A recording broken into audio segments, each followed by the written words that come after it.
Review percent. As you have viewed many video clips, you see the practicality of knowing how to solve percents. Let's look at this video clip also. They started with 25,000 bricks, and the building is about 25% completed. How many bricks do they have left?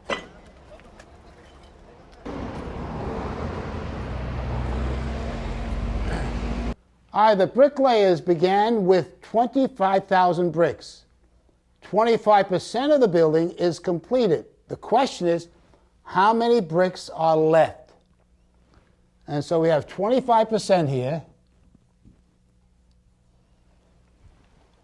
of the building is completed. Now here again, I want to stress this in doing math. Don't just look at numbers when you're doing word problems. You have to think. Thinking math. And that's the real world. You know, in the real world, you don't get a workbook and you just get these nice little simple problems. You have to think. You have to use your mind. And notice carefully what this says here. How many bricks are left? Now, 25% of the building is completed. So if 25% of that building is completed, we draw a circle. That's a quarter. We don't want to know this figure. We don't want to know the 25%. We want to know what this 75%. This is what's incomplete. How many bricks are left of that? Now, you'd be tempted right away, say, multiply 25% by 25,000, and you'll get the problem wrong. That's how errors are made, because you're not thinking. And so important to read the problem carefully and think, what is the problem saying? So instead of using 25%, we'll use 75%. So it's 25,000 multiplied by 75%. And so we got to convert that into a decimal. So we just move the decimal point 2 places, and I make it 0.75. So multiply by 0.75. So 5 times the 3 zeros would be 3 zeros. 5 times 5 is 25.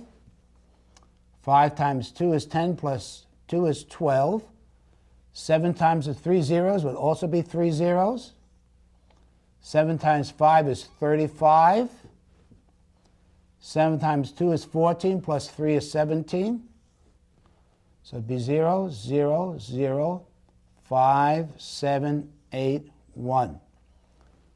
Move over 2 places.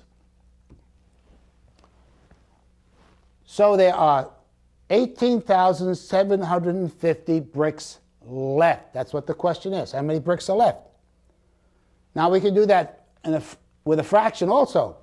75% is 3/4 times 25,000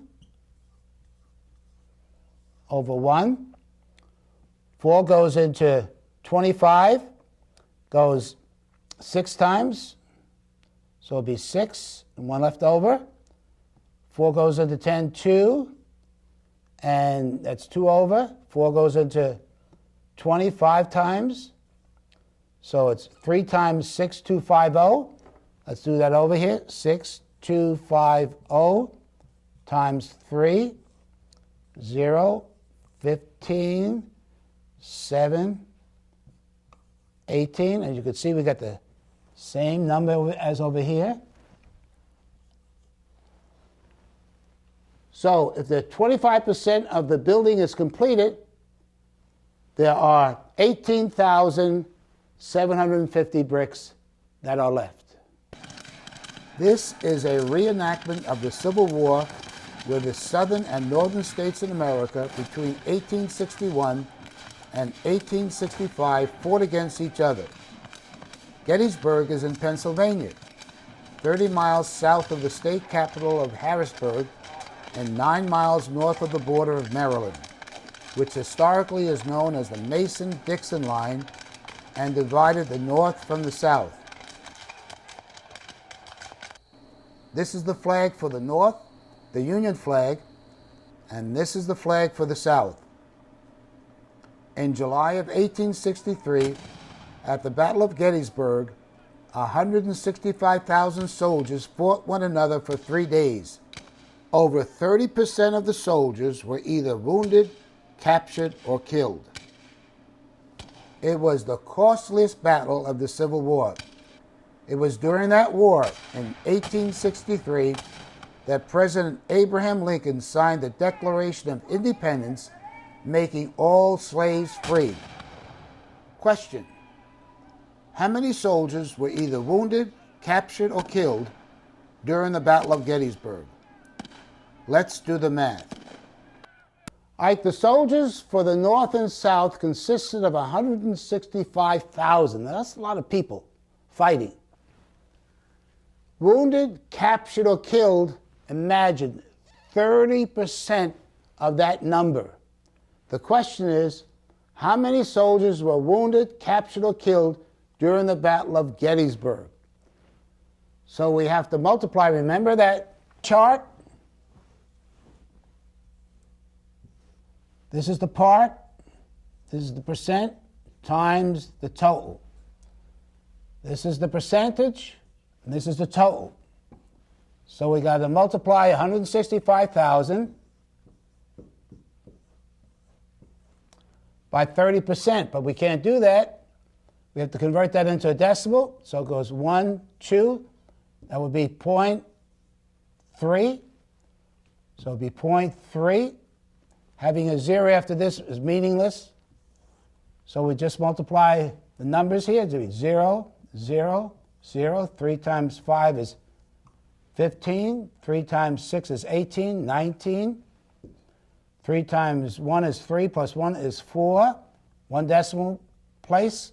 So in that Battle of Gettysburg, approximately 49,500 soldiers were either wounded, captured, or killed.